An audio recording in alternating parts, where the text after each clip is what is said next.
Hello everyone, welcome to economics and banking classes by Kirti Goyal. आज हम MCQ की series start करने वाले हैं जो कि बैंकिंग से रिलेटेड क्वेश्चन से होने वाली है। ये एनटीए नेट कॉमर्स और किसी बैंकिंग या कॉम्पिटिटिव एग्जाम के लिए प्रिपेयर करे स्टूडेंट्स के लिए काफ़ी इंपॉर्टेंट होने वाला है। So do watch the video carefully. Video start करने से पहले ये कुछ इन्फॉर्मेशन मेरे बारे में है। माई सेल्फ कीर्ति गोयल और मैंने यूनिवर्सिटी ऑफ राजस्थान से MAM किया है और 2 टाइम कॉमर्स से नेट क्वालिफाई किया है। तो चलिए हम स्टार्ट करते हैं हमारा वीडियो और देखते हैं हमारा फर्स्ट क्वेश्चन क्या है। Nationalisation of banks aimed at all the following except, यानी कि हमारे ऑप्शंस में से ऐसा कौन सा एक ऑप्शन है जो कि हमारे नेशनलाइजेशन, हमारे जो बैंक्स का नेशनलाइजेशन हुआ था उसका एम नहीं है। तो नेशनलाइजेशन का अगर हम मीनिंग वन वर्ड के अंदर अंडरस्टैंड करें तो वो होता है कि मोर देन 50% शेयर गवर्नमेंट के कंट्रोल में जिस बैंक के होते हैं वो नेशनलाइज्ड कॉमर्शियल बैंक कहलाता है।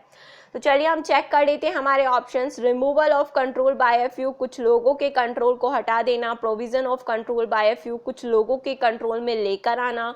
Provision of advocate credit for agriculture, small industry and export units, यानी कि इन एग्रीकल्चर को, स्मॉल इंडस्ट्रीज़ को, एक्सपोर्ट यूनिट्स को एडवोकेट क्रेडिट सही रेट्स के अंदर क्रेडिट लोन अवेलेबल करवाना। And encouragement of a new class of entrepreneur, right. तो हमारे जो नए इनोवेटिव आइडियाज़ के साथ काम कर रहे कुछ लोग हैं उन्हें एनकरेज करना।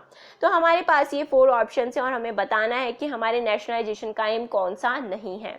तो इसके लिए हमें पता होना चाहिए कि हमारे नेशनलाइजेशन के एम क्या है और हमारा नेशनलाइजेशन कॉमर्शियल बैंक्स का किस एम के लिए किया गया था।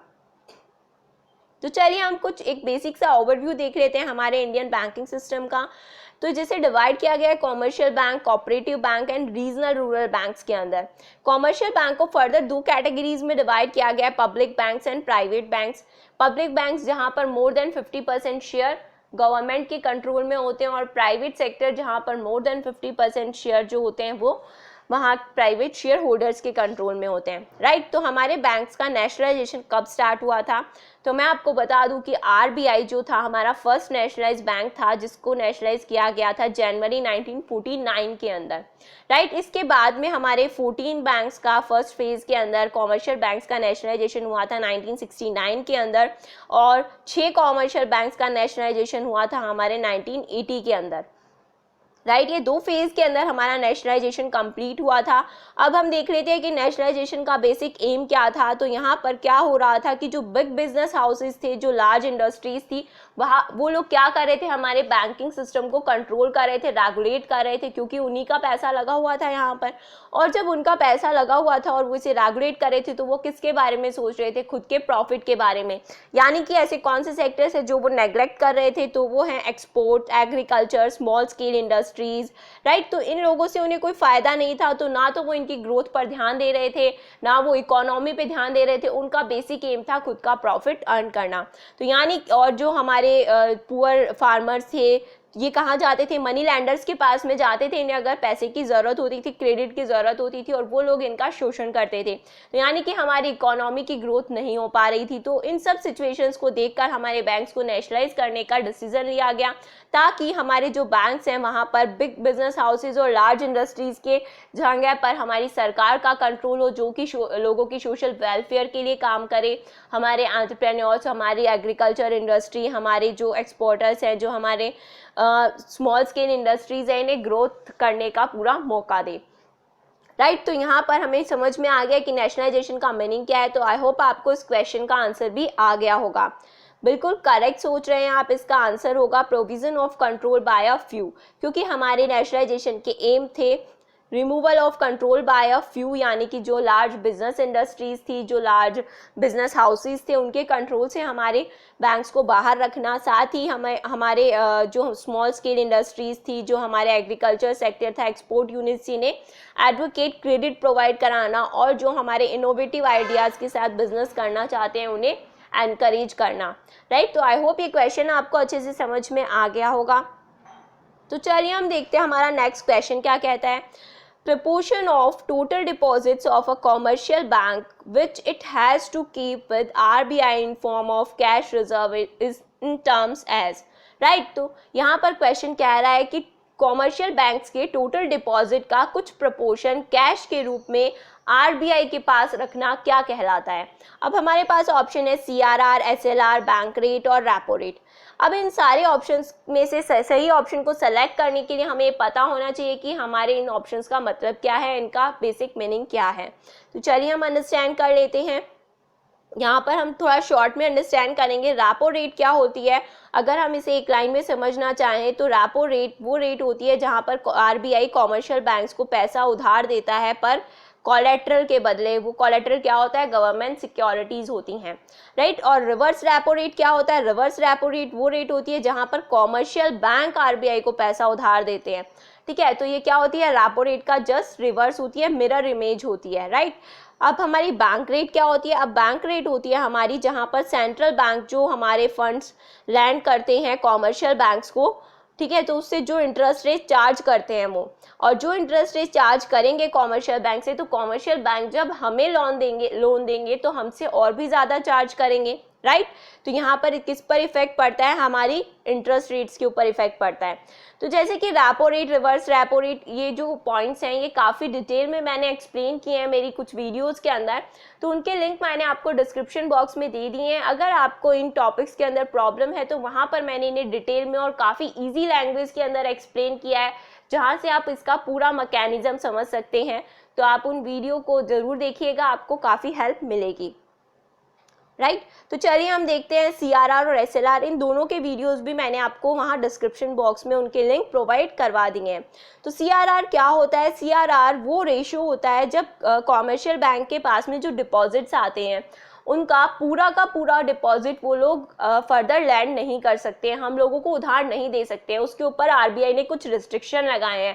पहला रिस्ट्रिक्शन, कॉमर्शियल बैंक्स को अपने डिपॉजिट्स का कुछ रेशो जो कि आरबीआई ने डिसाइड किया है, और एट प्रेजेंट हमारा सीआरआर क्या है, 3% है, तो 3% आरबीआई के द्वारा डिसाइड किया गया है। तो कॉमर्शियल बैंक्स को अपना 3% आरबीआई के पास में कैश के रूप में रखना होता है, किसका, अपने डिपॉजिट्स का, राइट। और यहाँ पर हमारा स्टैट्यूटरी लिक्विडिटी रेशियो उसकी सेकंड कंडीशन होती है कि बैंक को अपने एनडीटीएल ही क्या होते हैं इसके, net demand and time liabilities, यहाँ पर भी एनडीटीएल का 3% रखा जाता है, और यहाँ पर भी एनडीटीएल का एट प्रेजेंट हमारी एसएलआर की रेट क्या है, 18%, तो यहाँ पर भी एनडीटीएल का 18% रखा जाता है।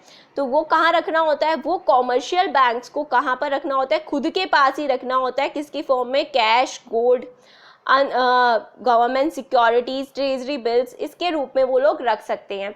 तो आई होप ये दोनों पॉइंट्स आपको क्लियर है। अगर आप डिटेल में देखना चाहते हैं तो फिर से बता देती हूँ, डिस्क्रिप्शन बॉक्स में लिंक दिया है, वहाँ से आप देख सकते हैं, राइट।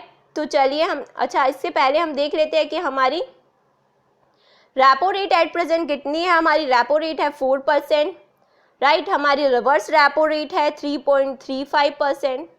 ये रेट्स जो मैं आपको बता रही हूँ, ये मैं आपको बता रही हूँ 17 जून 2020 की रेट्स, राइट। हमारी बैंक रेट जो है वो है 4.25%। तो कई बार रेट से रिगार्डिंग भी क्वेश्चन पूछ लिया जाता है, क्योंकि इन्हें अभी अभी आरबीआई ने क्या किया है, अपडेट किया है। तो आई होप आपको ये याद रहेगा। आप यहाँ से देख सकते हैं, मैंने बता दिया था सीआरआर थी हमारी 3% और एसएलआर थी 18%।